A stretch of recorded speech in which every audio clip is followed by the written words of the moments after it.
شاہ محمود قریشی آزاد، عدالت کا بڑا فیصلہ، جیل کے دروازے کھل گئے، سیاست میں ہلچل۔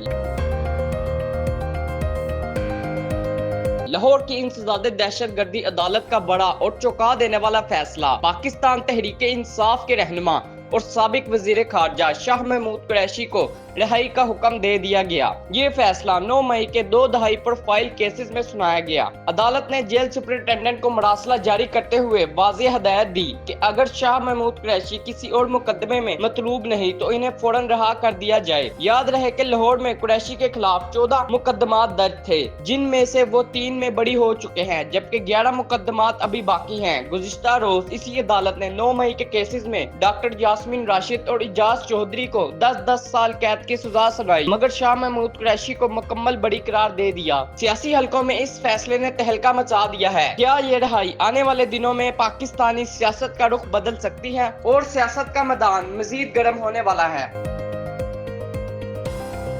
ملک بھر میں بارشوں کا الرٹ، محکمہ موسمیات کی خطرناک پیشگوئی۔ محکمہ موسمیات نے خبردار کر دیا ہے، آئندہ ہفتے مونسون کی شدت میں خطرناک اضافہ ہوگا۔ 14 سے 17 اگست تک اسلام آباد، کشمیر، خیبر پختونخوا اور گلگت بلتستان میں گرج چمک کے ساتھ بارشیں برسیں گی اور یہ سلسلہ 21 اگست تک پنجاب، سندھ اور بلوچستان تک پھیل جائے گا۔ موسلادھار بارشوں سے برساتی نالے ابلنے کا خدشہ، پہاڑی علاقوں میں لینڈ سلائیڈنگ، ٹریفک معطل اور نشیبی علاقوں میں پانی جمع ہونے کا خطرہ بڑھ گیا ہے۔ ماہرین نے خبردار کیا ہے کہ کمزور عمارتیں اور کچے گھر شدید بارش میں گر سکتے ہیں۔ شہری محتاط رہیں اور بلا ضرورت گھر سے نہ نکلیں۔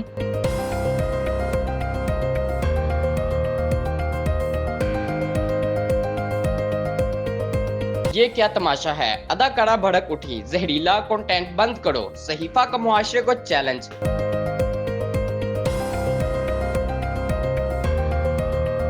سوشل میڈیا پر بڑھتی زہر انگیزی اور اداکارہ صحیفہ جبار کھٹک کا شدید رد عمل۔ پاکستانی ماڈل اور اداکارہ صحیفہ جبار بھڑک اٹھی۔ انسٹاگرام پر اپنے غصے کو اظہار کرتے ہوئے صحیفہ نے کنٹینٹ کریئٹرز کو کھڑی کھڑی سنا دی۔ ان کا کہنا تھا کہ یہ کیسا معاشرہ ہے جہاں صرف نام، ذات، آمدن یا رنگت دیکھ کر کسی پر فیصلہ سنا دیا جائے۔ صحیفہ نے کہا، خدارا ان بچوں سے موبائل فونز لے لیں، انہیں تعلیم اور شعور کی طرف لائیں، کیونکہ سوشل میڈیا پر گندگی اور نفرت معمول بنتی جا رہی ہے۔ انہوں نے ان ویڈیوز کی سخت مذمت کی جن میں ہراسانی کا شکار خواتین کو شرمندہ کیا جاتا ہے۔ یہ ایک ایسی ذہنیت ہے جو مظلوم کو ہی قصوروار ٹھہراتی ہے۔ لباس کے نرخ بتانے والی ویڈیوز کو بھی آڑے ہاتھوں لیتے ہوئے کہا، یہ سب طبقاتی تقسیم اور اشرافیہ ذہنیت کو فروغ دے رہا ہے۔ آخر میں صحیفہ جبار کھٹک نے سب کو یاد دلایا کہ سیکھنا کبھی بند نہ کریں، اور اگر ماضی میں ان سے کوئی غلطی ہوئی ہو تو وہ معذرت خواہ ہیں۔ سوال یہ ہے، کیا ان کی یہ پکار ہمارے معاشرتی رویوں کو بدل سکے گی؟ یوں بھی ہمیں آزادی کی دنیا ہوئی حیران، اے قائد اعظم تیرا احسان ہے احسان۔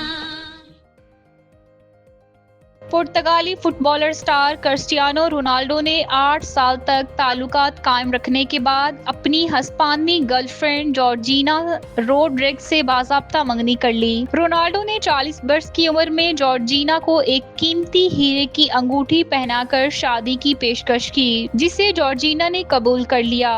انسٹاگرام پر شیئر کی گئی تصویر میں جارجینا کا ہاتھ رونالڈو کے ہاتھ پر رکھا ہوا ہے اور ان کی انگلی میں بڑا ہیرا جڑا ہوا ہے۔ پوسٹ کے کیپشن میں جارجینا نے لکھا کہ میں نے ہاں کہہ دی اس زندگی اور آنے والی تمام زندگیوں کے لیے۔ رونالڈو اور جارجینا کی ملاقات 8 برس قبل میڈرڈ میں اس وقت ہوئی جب جارجینا ایک فیشن برانڈ کے آؤٹ لیٹ پر ملازمت کر رہی تھی۔ اس ملاقات کے بعد دونوں کو پہلی بار 2017 میں ایک ساتھ دیکھا گیا تھا۔ دونوں کے 5 بچے ہیں، جن میں 2 جڑواں بھی شامل تھے، تاہم اپریل 2022 میں جڑواں بچوں میں سے ایک انتقال کر گیا تھا۔